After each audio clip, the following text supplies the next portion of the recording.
প্রজাপতি ব্রহ্মাকে বললেন, হে মহাত্মা, যে একাদশীতে ভগবান শ্রী গোবিন্দ শয়ন থেকে জেগে উঠেন সেই প্রবোধিনী বা উত্থান একাদশীর মহিমা আমার কাছে সর্বিস্তারে কীর্তন করুন। ব্রহ্মা বললেন, হে নারদ, উত্থান একাদশী যথার্থই পাপ নাশিনী, পূর্ণবর্ধিনী ও মুক্তিপ্রদায়ী।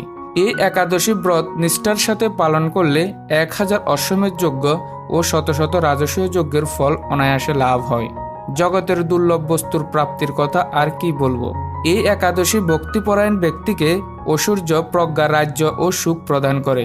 এই ব্রতের প্রভাবে পর্বত প্রমাণ পাপ রাশি বিনষ্ট হয়ে যায়।